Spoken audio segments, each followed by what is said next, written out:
Hi everyone, I'm Daniel. Welcome to Just One Truth. We are now up to episode 8 in Decoding the Gospel of Thomas. I'm going to recommend, if you haven't seen any of these videos, that you start in the beginning. I'm going to jump right into it here, and I would like you to know what the procedure is. A lot of people come here looking for some kind of magic and miracles. Not necessarily the Jesus Christ, Son of God miracles, which I don't do. Although if you're here with the Gospel of Thomas, you're not looking for that either.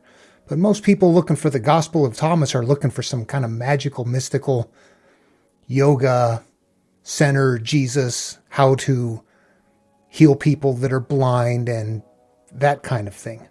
And that is theism without the God of Abraham. That's not nested in here. Jesus taught the same thing that Lao Tzu taught, that the Buddha taught, that all the masters of antiquity taught. The way to inner peace. Nirvana. The Tao, the way. The kingdom of heaven within. They're all the same teaching, nested in their own cultural shell, their own teaching. And they're cryptic. But there's nothing magic, supernatural in any of them. They're all about inner peace. And that is what I look for, and that's what I seek in here. And that is the way when I decipher, when I go in and read these verses and turn them inward and make them about me, you'll see how that unfolds. Anyway, like I said, if you're starting off seeing this video as the first in my series, it may not make sense. Go catch up. And okay, we're going to go to verse number 98, which was next on the list. This is the Gospel of Thomas, verse number 98. Jesus says, "The kingdom of the Father is like a person who wanted to kill a powerful person. He drew the sword in his house and stabbed it into the wall to test whether his hand would be strong enough. Then he killed the powerful one."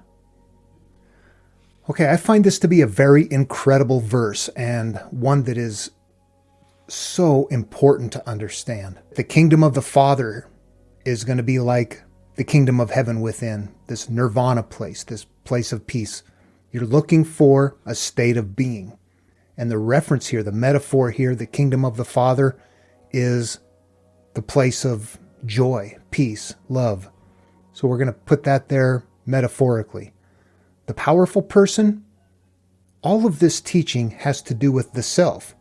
So, what is the house? The house is you. It is what is contained inside of you. The powerful person that you want to kill must therefore reside within you as well. And I would contend that this is the pain, the shame, the hurt, the anger. You were raped, you were molested, you hurt somebody, you stole, you were stole from. Many think of your own.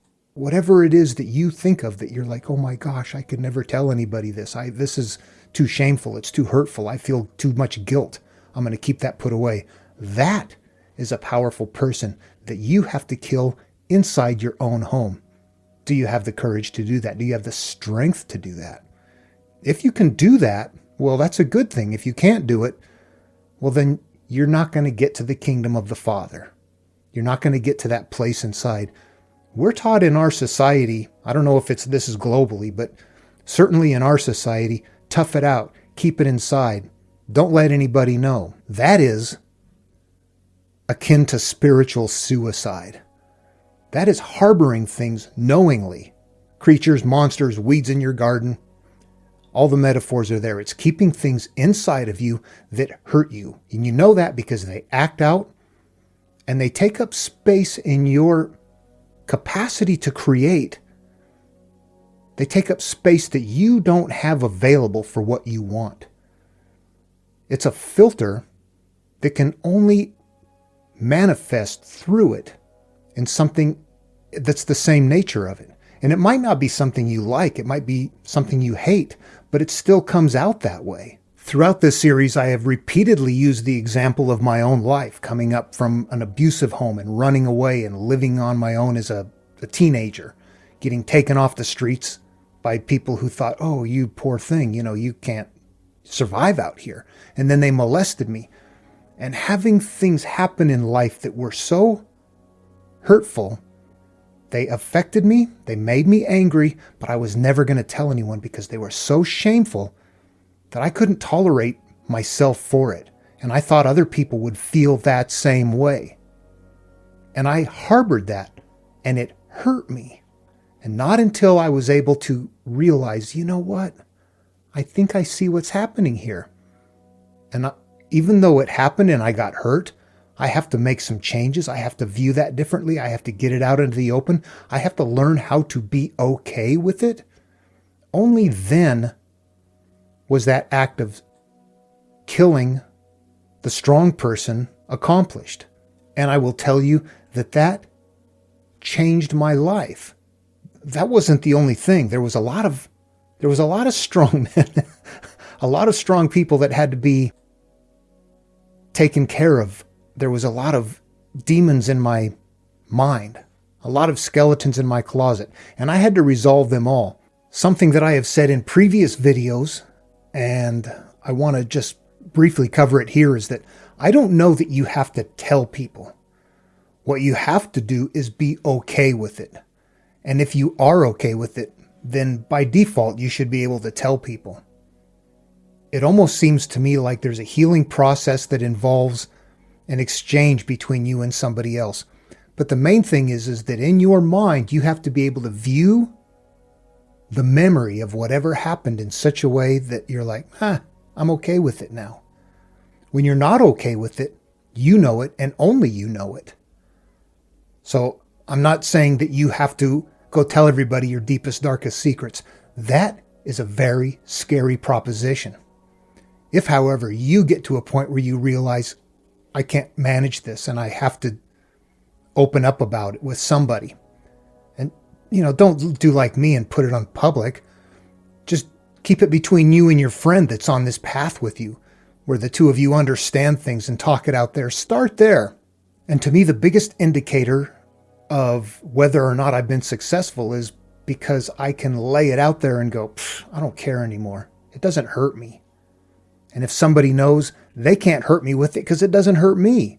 It's no longer a weapon. It's no longer a tool, but it only ever was up here. Guard your brother like the apple of your eye, as the verse says. It's your spiritual brother, the spiritual person that you're with, that you're on this path with, that you can talk openly with, that can know everything about you, and it's all okay with them.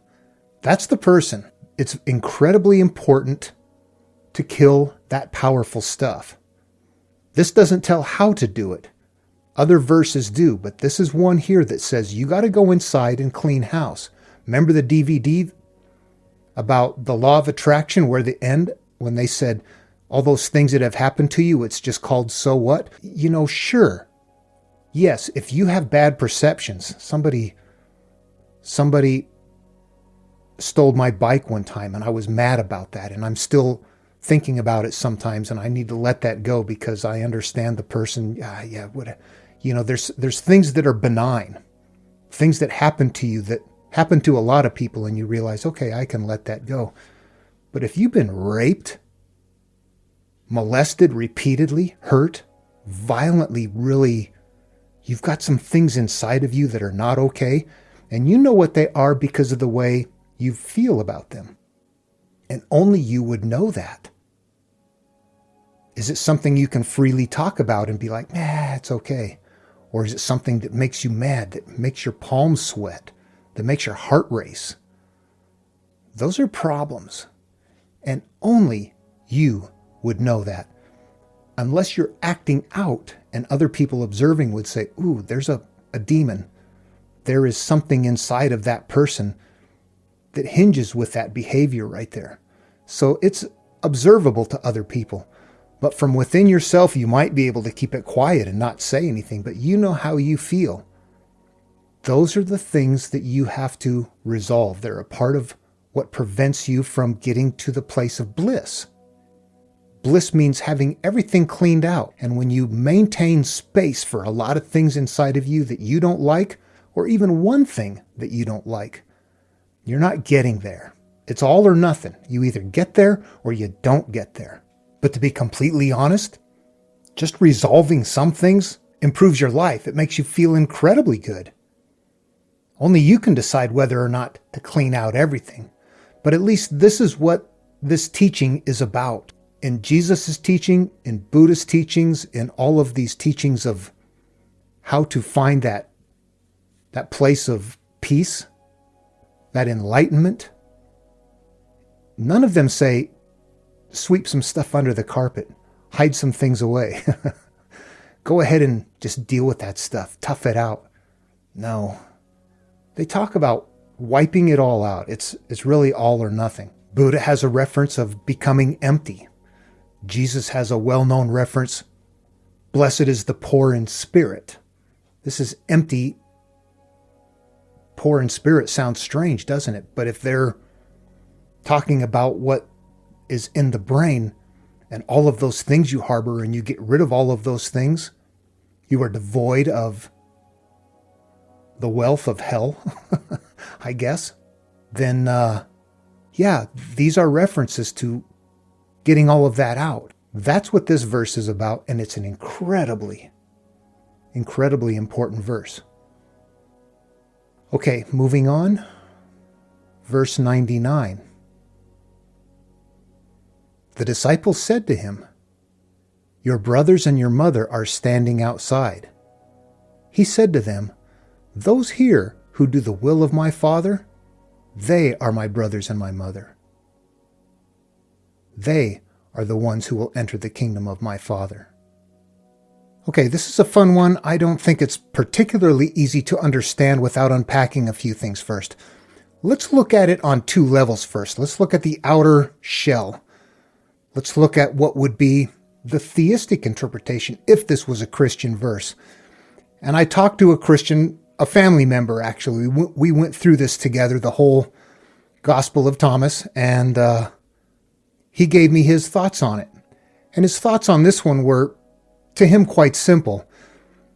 That what it referenced, since you were obviously trying to get to the kingdom of the Father, to heaven as a Christian, that obviously the family, the brothers and the mother, which represented the family, was a place that was not Christian, that was not theistic, was a place for sinners. And that in order for you to get to the kingdom of the Father, you had to be willing to let your family fall away, to go behind, to not stay attached with their life, with their way of life. Not necessarily that you avoided being with them, but that you don't follow their teachings. You move on from them. And, that would be the same kind of a theistic answer any of us would come up with if we were in that position, right? There's a couple of holes in it. First of all, the most glaring one is, why wouldn't it be your brothers and your mother and father are standing outside? If you want to get to the kingdom of heaven or to heaven, or doing the will of the Father sounds good. But at any rate, there's a point in there where you say, why would you leave father out? If you're coming from a home that isn't religious, why would you only say the brother and the mother? Let's just let that layer go. We're going to get inside of it. We make it about ourselves, but we have to bring some other things into play that Jesus taught in other verses in other places, and that came from earlier Hebrew tradition. But before we even do that, we need to make a time traveling trip. I'm going to ask you to join me and imagine. This is incredibly, incredibly important. We have to pull ourselves out of our current day situation, our knowledge, our experience, how we view life, and pretend it's 2,000 years ago. We don't have media. We don't have technology of any sorts, no power. The jobs are very limited. You grow up and you tend to take on the family's trade, or maybe you learn from somebody else. But your jobs are going to be something like a carpenter or a fisherman or a shepherd. Maybe you raise crops. Maybe you make textiles. Maybe you have a shop that sells those things. There does not exist a lot of variation in that. Life is very simple. You live in a stone home probably with a dirt floor. You have maybe 1 or 2 robes that you wear on a regular basis. Maybe a pair of sandals that you save for special occasions when you need to make a long walk. You're not educated. There is no schools. Most people can't read or write. The vast majority of people cannot read or write. You rely on your knowledge from a few learned people. You rely on stories, and if you are a master embedding lessons inside of a story, it has to be framed up in something that is applicable to the mind of the person there. What do they have? They have their jobs, they have their family, and the jobs, if we look through the teachings of Jesus, we see verses in there about keeping the one big fish or finding the one lost sheep and favoring those.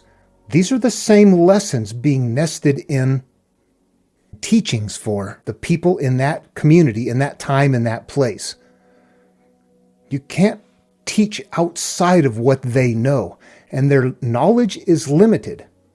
When you're talking about taking and healing yourself and realizing that there are 2 parts to yourself, that there's a soul and a consciousness, or a consciousness and a subconscious.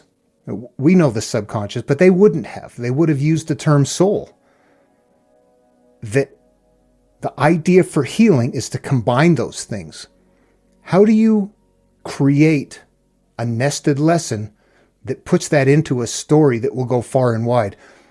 You're not going to pass around your lesson that tells people you need to heal yourself. You need to forgive. You need to love all the people that hurt you. You need to stop judging all the other people out there. We've already discussed that in a lot. Your lessons would not go anywhere. The vast majority of the population would scoff at that and say, "Oh, that's stupid." You need to nest your lesson into something that people would carry. What then are we talking about here? What do they have where there is 2 that need to become combined? Making the 2 into 1. Make your mind and your soul as one, to forgive, to heal your soul, all of those things. The only thing that makes sense is to use man, woman, and children. Everybody had families. And there was an easy reference to you being born. Again, my video is each of us are Adam and Eve. And like I said, I'll post a link to that. That we start out in life, and the reference is that we are Adam. The Garden of Eden, you're blissful. Jesus uses different verbiage. Enter the kingdom of heaven like a child. In the Genesis story, we see Adam emerging as the being that is living in a blissful place. And that as time goes on, emerging from him is Eve. Eve is represented by the soul or the subconscious. They have offspring, Cain and Abel. This is metaphoric for we start out in life as an infant, as a single individual, as a person that is not divided. As we grow and as we learn and as we get conditioned and as we develop ideas and prejudices and hates and shame, that we become separate people, that we become 2. We become male and female, and we have offspring. And those offspring, the brothers, the sisters, Cain and Abel, are produced by the actions from the male and the female. That's real life. But in the spiritual life, what it means is that as we go out there and we take action and we have life and we scream and we yell and we do things, we are producing those as representative of our offspring. We don't want those things. What do we want? We want to get back to being the male. Again, stretch your mind. This is metaphoric. You're trying to embed a lesson in a story that those people can carry. They don't know there's a lesson inside. Instead, there's other obscure things such as this. I know I myself, and I think anybody today would have a difficult time imagining that. I've spent a lot of hours out in the desert, just my isolated camping trips, pondering this and realizing, my gosh, we can't even unlearn enough to imagine what it would even be like. But if we can try, and if we can do our best to get there mentally, I think it becomes clear as to what they're doing. And as crazy as it sounds to us, because we have so many other verbal options, they did not. Why would you not want your brothers and your mother in the kingdom of the Father? If the kingdom of the Father is the mind, the soul, the being of the person, what you want is to take all the offspring that have come around later and discard that. What you want up here are the things that fit. And I mean by fit, I mean fit with the idea of the kingdom of heaven within. The love, the joy, the peace. You want those things that you're born with. The non-judgment, the non-conviction, the non-commitment towards things. You want to be an open and pure person. So this is a metaphoric representation then of that idea. That you don't want those outside things that are offspring of you later on in life. The mother and the brothers are representative of that. And that's how I read that verse. It's the only way it makes sense to me within the confines of making it about yourself, turning it inward, making parts of the story metaphoric representations of who and what we are, and how to get to the kingdom of heaven within, the nirvana, the peace. Okay, moving on to verse number 100. They showed Jesus a gold coin and said to him, "Caesar's people demand taxes from us." He said to them, "Give Caesar the things which are Caesar's. Give God the things that are God's. And what is mine? Give me." On this one, and honestly with all of them, I am presuming. This is theoretical. In this case, though, as I try to turn it inward and make it a spiritual growth verse, I don't see how to do that. I can't get anything out of it. What I kind of see here is a rule for the community, a rule for the path, the search. If you become this monk-like person, if you become this person who is following the Christ teaching, the Christ path, that it is a very Buddha-like path, but that in this case, he's saying, if you are living in the world out there, you don't have any authority to not follow the rules. You must follow the rules where you live. However, we're also giving God the things that are God's. Now, he is a Jew, and he's living in a time where there's a lot of conflict. Caesar is there. There's a Roman occupation. They are under oppression, but they're also looking for ways to get out. The Jews are living their life while there's disgruntled Jews saying, we want a Messiah, we want a Savior. And there were different branches of that. One of them was the Gnostics, although this is not a Gnostic teaching, even though it was found with Gnostic literature. This is simply a collection of Jesus verses. It has nothing to do with Gnosticism. If anything, it looks like a very expanded version of the Sermon on the Mount and the Sermon on the Plain, with the exception of this one kind of giving you permission to take care of things and not having to rely upon the church or the Pharisees, the scribes, somebody else to be the controlling element to tell you what to do. This chunk of verses kind of puts you in the driver's seat. But he's saying, yeah, go ahead and do the things that your religion requires. But what is mine, give me. If you're on this path, this is what you must do. And ultimately, it narrows down each time. I remember the saying one time that was, anytime two or more policies were in conflict, the most stringent will apply. I was working in an environment where there was a lot of things that were up in the air and people argued about stuff, and that's how it worked. If somebody had a kind of a loose or a lax way of doing it and somebody else wanted it more tightened up, you went with the tightened up way. And that's exactly what this is doing right here. It's saying that if you follow me, if you do what I say, the peace, the love, the kindness, You got the rest of it covered anyway, so. But I also get the impression that there's the idea in here that furthermore, this teaching, this path, doesn't give you the authorization to live any way you want to and say, oh, I'm doing this. I don't have to pay my taxes. I don't have to do other things. Anyway, I don't know. There may be something about this verse that I don't understand. And as always, I invite your comments. If you see something in there that is your epiphany, I'd love to hear it. Okay, moving on to verse 101. Whoever does not hate his father and his mother as I do will not be able to be a disciple of mine. And whoever does not love his father and his mother as I do will not be able to be a disciple of mine. For my mother, but my true mother gave me life. Okay, what we see here is one of the rare instances in the Gospel of Thomas where there is a word missing due to the decay of the material.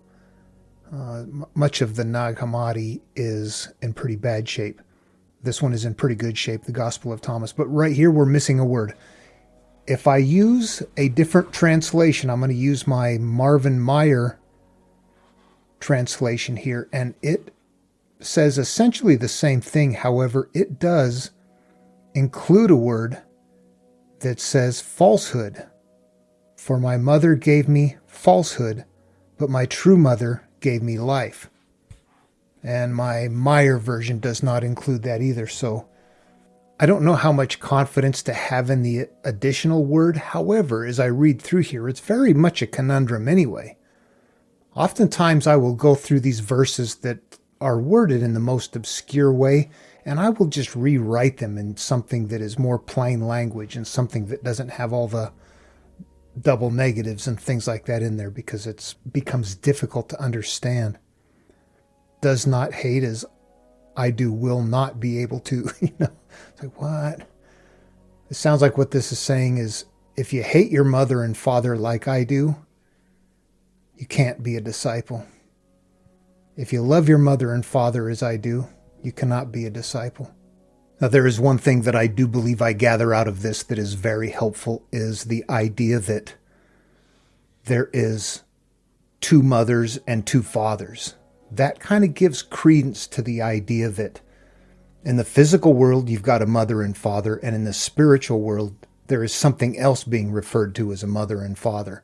But that perhaps indeed the important part here then is to realize that in these stories, when they're talking about mother and father and marriage and whatnot, that they are indeed talking about those component parts of a human being that are in the spiritual realm, that are inner looking and not from the physical world. However, in this case, I still don't see why you would want to hate and love them both. I don't get that. And you know what? I can't make sense out of it. I don't have any inclination on what this verse means. I always want to look at them metaphorically and not as plain language, not literal. So to me, mother and father would be more accurately described as conscious and soul, or conscious and subconscious. But the mother part and gave me life, it kind of falls apart for me. So yeah, I have no problem saying I don't know. I'm going to set it off to the side and just say I need to grow with it still. And we'll move on. The next verse is actually an easy one. So moving on to verse 102. Jesus says, "Woe to them, the Pharisees, for they are like a dog sleeping in a cattle trough. For it neither eats nor lets the cattle eat." All right, that one's a little spot on. Has a wonderful visual this time too. It's not so obscure. You can picture the cows wanting to eat, afraid of the dog. The dog is lying in the trough. The cattle can't eat. The dog doesn't eat. The idea here, though, on a spiritual journey is that you are consuming for your soul. Here is a teaching laid out. The Pharisees were the ones that interpreted the verse. They were the ones that told you, well, this means, yeah, on the Sabbath, you can't go work. You can maybe gather some corn for your family to eat that day. That's not work, but you can't do anything. It's that kind of a stuff. That's what the Pharisees were responsible for, very in a nutshell.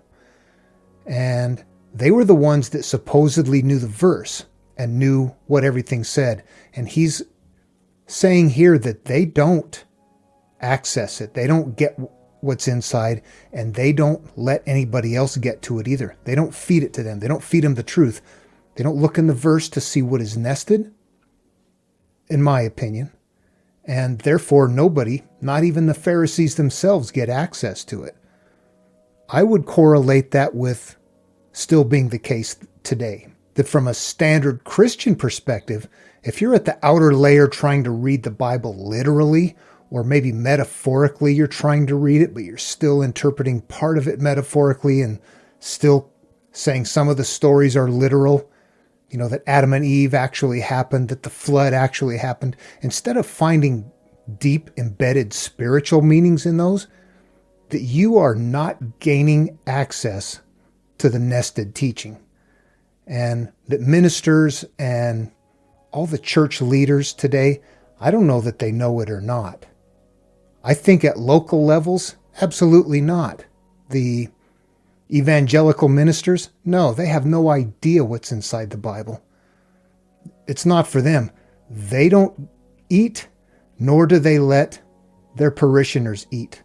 Nobody consumes what is in the Bible because they're on the outside of it. They're not seeing the inside. That's the hard part. That's the tricky part. But that's also the part that drops the promise of eternal life if you just worship God. Yeah, that's what people want to hang on to. And I believe quite personally that if you do hang on to the belief of eternal life, that's okay. I think that the teaching is what needs to be accomplished. That negating the teaching and simply worshiping God and worshiping Jesus, that's the problem, because you're not following through with what the words say. You're not following the teaching. You're not doing that self-purification thing. The self-purification to me is the only part of it. But I think beyond that, anybody who wants to believe in a life hereafter, that's fine. I would not advocate that you drop that belief. Do what makes you feel comfortable, what you believe, what makes you feel happy. Just follow the teachings. Complete this process. That's the kingdom of heaven within, the pathway to the kingdom of heaven within. Okay, moving on. Verse number 103. Jesus says, "Blessed is the person who knows at which point of the house the robbers are going to enter, so that he may arise to gather together his domain and gird his loins before they enter." Okay, I hope that this is becoming consistent enough for everybody to see it, but this is the house. This is where you reside up here. This is where your soul, your thoughts, your being resides inside of you, in your mind. This is what you need to protect. When the robbers are going to come, they're going to enter, and you need to protect yourself against them. What would that be? This is as you're going along the path. This is as you are recognizing that you have life changes that you need to make, that you have habits that you recognize, constant repetitive behaviors that are destructive, beliefs that are destructive, all those things. And when you recognize that they're happening and that they're recurring, then this is referencing to being prepared, getting ready, finding alternate behaviors, planning that out ahead of time, catching yourself quicker and quicker. You need to protect yourself against the very previous habits and lifestyle things that prevented you from getting to the kingdom of heaven within. Okay, moving on to verse 104. They said to Jesus, "Come, let us pray and fast today." Jesus said, What sin is it that I have committed, or wherein have I been overcome? But when the bridegroom comes out of the wedding chamber, then let us fast and pray. Okay, first let's define pray and fast. Episode 1, it was verse number 6. Some of this verse was in there, a similar verbiage. There was some things being asked about praying and fasting. And like I've said, there's a lot of verses in here that shore up other verses. There are a lot of the same teaching in here put in different ways. And this is one of those. It harkens back to one of the first verses in the Gospel of Thomas. In the physical world, praying and fasting is asking God for his graces or whatever you're asking for. And fasting is not eating food. This is a spiritual teaching, so we're talking about praying and fasting in our soul. Or let's look at it realistically and say that it's in our mind. When they were praying and fasting to their soul, they were doing the exact same thing. They just called it a soul, and they thought it was here. We know it's the subconscious mind and that it's up here. It doesn't matter. The technique is identical, and the results are also identical. Same thing. It achieves the same results. It is your thinking within you that is making it happen. It doesn't matter how you believe it's happening. It matters how you do the thinking. Praying, I'm going to submit, is a lot more intense than what we think, though. There are times when you are consciously putting out effort to see things, to ask for things, to visualize things. All manner of terms like that are used to describe something that you are intentionally wanting from God, from the cosmos, from the great beyond. However you want to term that, we're doing that. However, when you're doing that, you are consciously putting out effort in your mind that wires neural pathways.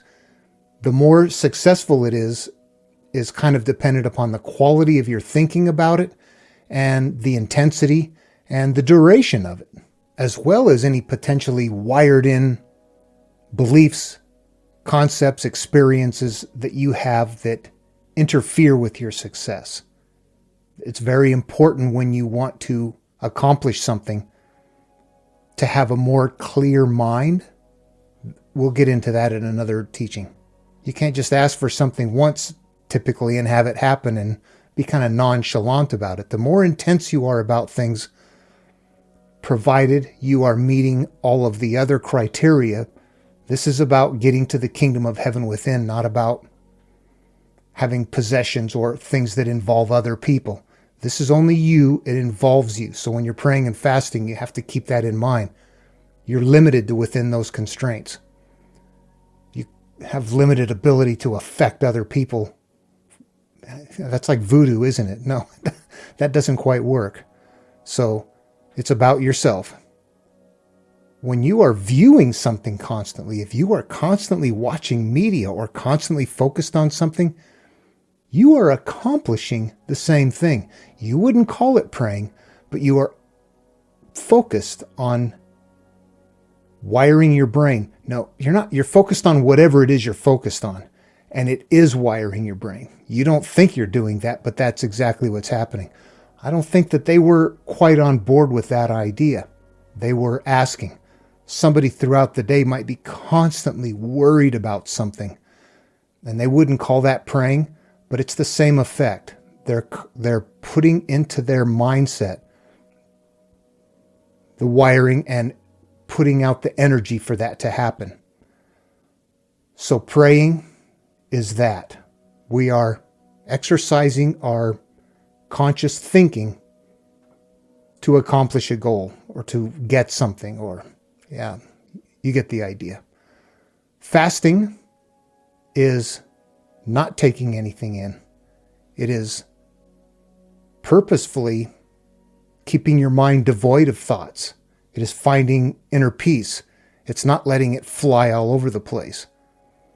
And it's not sitting and viewing the media or conversing with people or just getting wrapped up in stuff. It's meditating. It's walking meditation. It's sitting in nature. It's finding some place with peace and serenity and a place where you can find calmness. That is spiritual praying and fasting.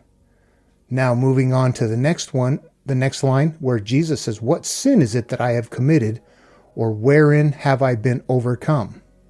In this process, sin requires a definition.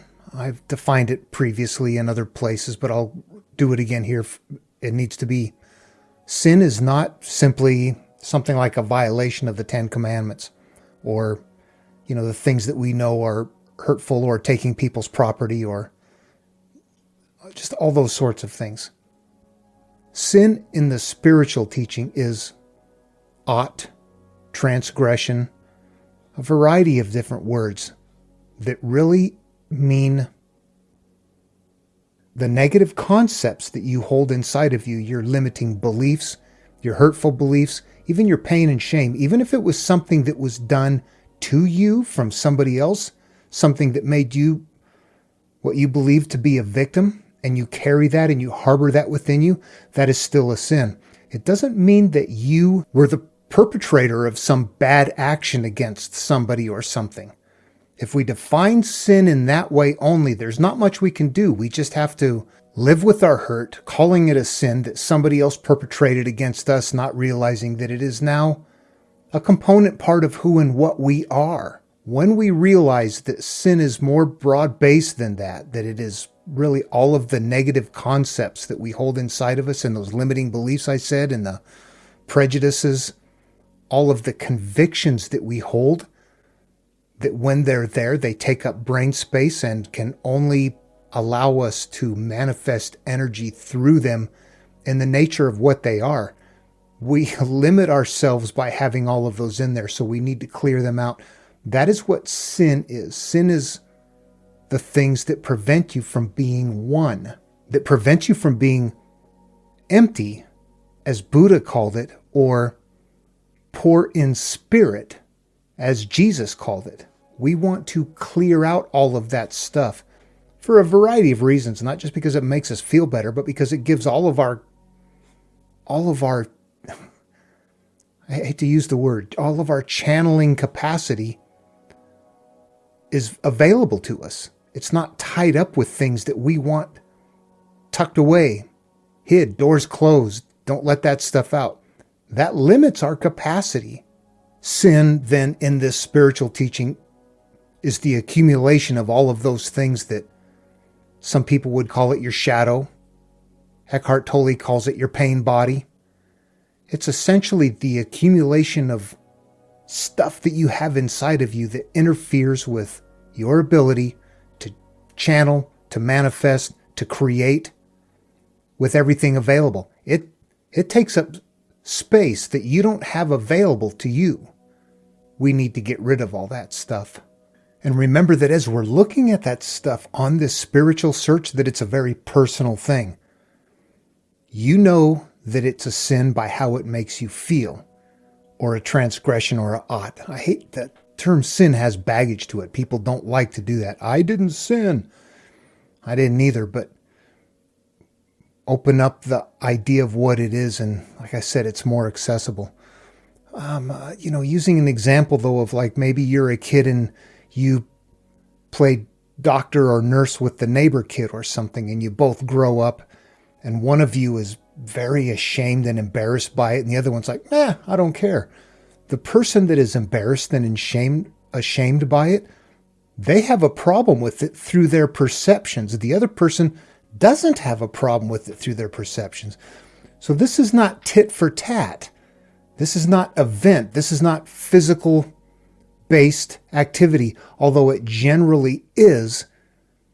The issue is the mental perception, the way you feel about it, and that is what has to be rectified. Your perceptions, the way you harbor the memory, and the way that makes you feel emotionally, and understanding that is something that you have tucked away inside of you. There's another reason, incidentally, why the spiritual path is so individual. Everybody might have the same processes to do, but you can't always make comparisons. There's a lot of overlap in behavior. There's a lot of things that would hurt us. There's a lot of common things. But then it comes down to smaller, very individual things that it's your own personal stuff. Somebody else might not share that with you. It is uniquely yours, and only you can see it. Only you can feel it, and you know the nature of it based on how it makes you feel, but also how it acts out. They don't always act out. Sometimes we just harbor little guilt here or there, but things that are really big, they come out of us. They emerge, and we see them. They're observable in the physical world. They're entities, essentially, that are trying to act out. They're memories and emotions that have to be resolved. Jesus here is asking, what sin is it that I have committed, or wherein have I been overcome? What is it that I am holding inside of me that prevents me from manifesting? Now, in this line right here, I don't see a viability like the first line or the next line. In fact, this third line here is the significant teaching component. Let's move into this one, and it's going to take a little bit of analysis as well. We should be getting kind of familiar with a few things. But when the bridegroom comes out of the wedding chamber, then let us fast and pray. What is the bridegroom? What is the wedding chamber? We've already discussed the idea of the male, female, the two parts becoming separate, the Adam, the Eve. Multiple different ways of conceptualizing this idea that we start out as a single individual. We become separated as we grow and develop. What is the bridegroom then? The bridegroom is the consciousness, the male, the Adam, that part of us that is our conscious, that we want to get back to being one. The wedding chamber, everything is up here. The garden, the house, the wedding chamber, the temple, both parts. The holy and the holy of holies, with a curtain in between them that you have to rent. All of those, when you go and read the Bible now, you should be using the same process and going, oh, that's it right there. I'll move on to that after I get done with the Gospel of Thomas. But for now, let's just stick with this. The bridegroom is the consciousness, and the bride is the subconscious. Those two becoming married again, becoming one. Metaphorically, we can look through and see a lot of parallels for this teaching from Jesus, the mother, the father, the bride, the bridegroom. Yeah, all of that. The bridegroom is that point where you are one again, where you have remarried the two parts. Your conscious and your subconscious are now in alignment once again. When the bridegroom emerges out of the wedding chamber, the bridegroom has already made that connection. You are now one again. You are that empty person. Empty in the way that you are not harboring tons of junk that prevent you from being that one, that single entity. Then let us fast and pray. That's why I took so much time setting this up. If you want to successfully manifest and create your life and have things unfold in the magical ways, you need to get to that point where you do have all of that stuff taken care of, all of it rid. This verse is letting us know that you have to get rid of all of that crap, the stuff you have. Think of what it is. Think of the kingdom of heaven within. Love, joy, peace. What doesn't align with that? It might be things that, well, that's it. That's this verse right here. I think I've kicked that one quite a bit. Think about it. Meditate on it. Ponder it for yourself. Imagine a flow of energy coming through you. And as a child, that's pure energy. And as you grow and you develop and you start picking up prejudices and beliefs, that pure energy isn't there anymore. So the teaching is to get back to that point where it's pure energy again. Then you will be able to accomplish more because you have a lot more of what you want available. And all that other space that was taken up with things that you wanted to hide, that's cleaned out. It's all gone now. That's basically what this verse is, to fast and pray, to have the success for your creative nature, whatever that is. Again, we don't create universes. we create our lives. That in order to most successfully create your life, then you don't just so what that stuff away. You don't forget about it. You resolve it. You take care of it. You clean house. Okay. Verse number 105. Jesus says, "Whoever will come to know father and mother, he will be called the son of a whore." Okay, this little short one has got me stumped. I don't know what a whore is in this reference, in this spiritual reference. I've looked up in the Meyer version, it also says whore. In the Robinson version here, it says harlot. They're basically the same verses. The father and the mother would be the two parts of us, the conscious, the subconscious, the carnal, the soul, the spirit. Whoever will come to know them, to understand this, the son of a whore. Why would that be a good thing? And I presume that it is. So what is a whore? Yeah, I got to set this one off to the side and scratch my head and meditate on it. I don't see the term whore used often enough in Jesus' Christian teachings to nail it down at this point. So let's move on to verse number 106. Jesus says, "When you make the two into one, you will become sons of man. And when you say, 'Mountain, move away,' it will move away." Okay, this one should be easy for us right now. When you make the two into one, that is us making two into one, becoming unified again, becoming one mind, having all of our thoughts and all of our subconscious thoughts coinciding with each other. All of those things that we've been talking about cleared out. We have become one. You will become the sons of man. Jesus was the Son of Man. This is the act of becoming like Jesus. This is what Jesus did. Remember the verse in the Gospel of Philip? I won't go through it now. It was covered in a previous verse. Jesus went into the place and cleaned out the whole thing. What is that in reference to? He cleaned house till there was nothing left, while some only did it partially. Becoming empty is how we become like Buddha, and we all become a Buddha. A Buddha is somebody who has achieved nirvana, that state of being. In this case, the Son of Man is the Christian or Jesus parallel to the Buddha nature, the Christ. And once we become poor in spirit, different verbiage, same lessons, then we become the Son of Man. This is a parallel to all world teachings about finding that inner peace. Yeah, that's how we get to be like Jesus. And when you say, "Mountain, move away," it will move away. That's when we have our greatest capacity to create our lives.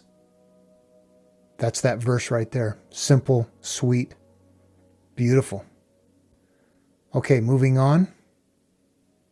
Verse 107. Jesus says, "The kingdom is like a shepherd who had 100 sheep. One of them went astray, the largest. He left the 99, and he sought the one until he found it. After he had toiled, he said to the sheep, 'I love you more than the 99. Okay, if you've been following along since the beginning, this should be fairly recognizable by now. This teaching to a shepherd about just grasping onto one thing that's important and going for it is the same as his message to the fisherman, where the guy threw the net out, drew in a bunch of fish, kept the one big one, and threw the rest away. Same lesson, just taught to a different people. You're looking for one thing. This is the kingdom, this place that you wish. It could be the kingdom of heaven within. It can be the kingdom of the Father. All of them are reference to that state of being, that blissful state of being. And it's like a shepherd who lost one big sheep, and he went after that, forgetting everything else. As we go on in life, that one big part of us we lose, and we pick up all of these other things, and we want to go back and get that one important thing. We want to become one again. This is another way of saying making the two into one. But it kind of gives a little bit of instruction by pointing out that we want that one and that we love it and desire it more than all of the other things.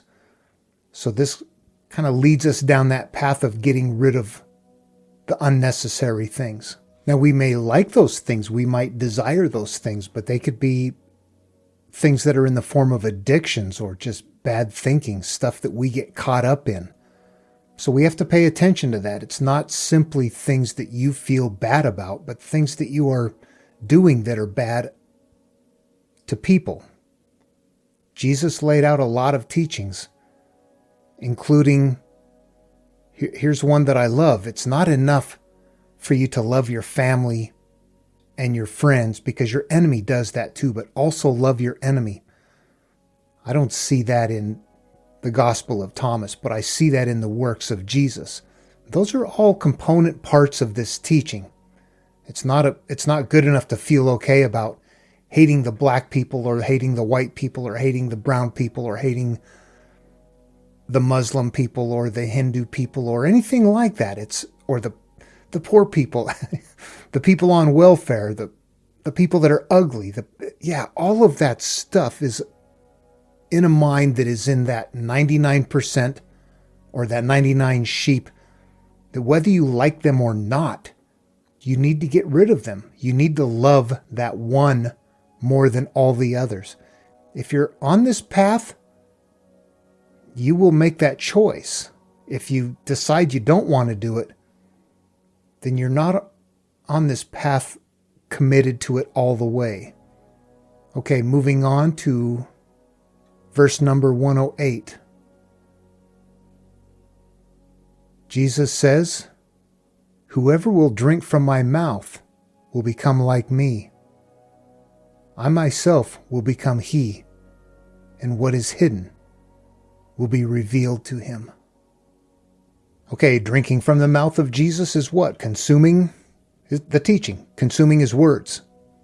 And then you will become like him. That's, again, parallel to the Buddha nature. I'll keep making that reference. I hope everybody knows about the Buddha. But the idea is that we will become that entity, that Son of Man, the Christ nature. We need to let go of the idea that that means we can walk on water and feed 5,000 people with a couple of fish and loaves of bread in a literal sense. We can do those things metaphorically, but we're looking for something that is not supernatural. I think when we look for something supernatural out of here, it goes all over the place. Again, it becomes theism without the God of Abraham. I myself will become he, and what is hidden will be revealed to him. Your perceptions open. Your filtering shuts down. You see things clearly. Your third eye opens.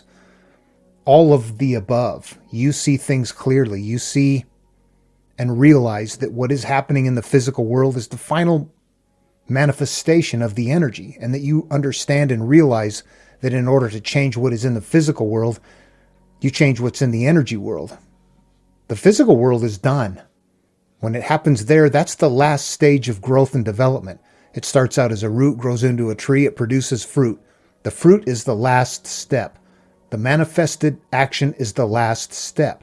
In order to change the fruit, you must change the tree by changing the root. That is just one part of what I get out of this. What is hidden will be revealed. You'll be able to see people for what they are. You know, the minister that's up there on TV again, that's screaming and yelling about the fags and God hates them and all of that. You can kind of see where that person has something trapped inside of them that's hidden. Whatever that may be, they're showing some seeds that are producing that fruit. That's just one example, but you can begin to see people for what they are. You understand that everything that you see happening comes from an energy basis. and you understand that in order to change your life, you change the energy, and then everything else unfolds in that way. Okay, moving on. Verse 109. Jesus says, "The kingdom is like a person who has a hidden treasure in his field, of which he knows nothing. And after he had died, he left it to his son, but the son did not know about it either. He took over that field and sold it. And the one who had bought it came, and while he was plowing, he found the treasure. He began to lend money at interest to whom he wished." Okay, on this one I'm going to say, what the hell? There is a lot of familiar concepts here, but I'm not making sense of the blend. The kingdom is like a person who has a hidden treasure in his field of which he knows nothing. So that to me sounds like the kingdom, the place you're looking for, the kingdom of heaven within, the nirvana, the Christ consciousness, all of those things are up here. It's hidden in your field, in your mind, and the person doesn't know anything about it. That we, at least in a majority, are blind of this teaching. Obviously, there are people around the world that do know this. There are people who practice this and follow this path, calling it different names. We just don't usually do it through Christianity or the teachings of Jesus. In this case, though, okay, so that would make sense. It sounds like most people have this capacity and they don't know it.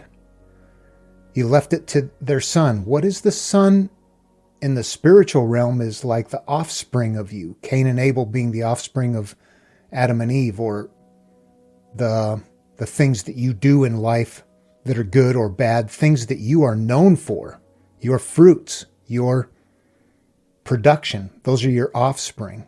Is that the son? But that doesn't make sense, because a son like that is a non-thinking product. It's simply a response. It's an action. It's something that acts out. It's a memory. It's a belief. So that all of a sudden I start scratching my head going, wait a minute, I don't get this. And after he died, he left it to his son, but the son didn't know about it either. Sounds like we're getting into the idea of spiritual DNA. Somebody has something hidden. They hold it inside. They have children. The children might have some experience later on that they're wondering, where did this come from? Did it transfer somehow without there being a physical action? Yeah, I don't know. This one goes all over the place for me. Somebody finding the treasure is fine, and then lending money at interest is generally a bad thing that is an indicator of doing good, but only doing good with caveats. I'm doing good so that I can have something back. You've got some sort of limitations on your gifting because you want it. You're gifting because you want something back. The verse to me is something I don't understand. I can't wrap my head around it. But I see where I am lengthwise, over an hour on this video. And I thought I would finish them all up. There's not that much left, but it almost seems like there might be another 20, 30 minutes worth. And I don't want to drag this video into some 2-hour long thing. So I'm going to end it here. And I'm going to just take that verse and dwell on it a little bit. I'll think about it some more and see if something comes to mind. I might start with it next time, or I might just say, "Phew, okay, I don't know what to do with that." Set it off to the side. And of course, as usual, I would be absolutely okay with hearing your thoughts on it. If you've made it through this point and you're looking at that and you've got some ideas, yeah, maybe we can bounce some things around and come up with something that's viable, that seems like it's more important than what we can get out of it at this moment, or at least what I can. I don't know how to understand that. And again, we understand that these teachings may or may not have come from somebody named Jesus. And as they got passed along and written down from one scribe to another, there could be additions or deletions that we just don't know about. So maybe not everything that is in here belongs in here, although most of it seems to fit, seems to shore each other up. They seem to work. Sometimes like this, they're worded so obscurely that I don't get it. I'll let you know that in going through a process like this, I approach it thinking I've got a pretty good handle on things. And as I'm reading them and describing them and going through them and creating the video and then reanalyzing things, I am deleting more than I'm recording because I go, oh, wait a minute, I got a better idea. It continues to grow. It continues to enhance my own understanding, or at least my theory, what I understand from my theory. And it's a lot of fun. It's a lot of fun for me. Hope you enjoy it. Okay, till next video, take care of each other and be safe. See you then.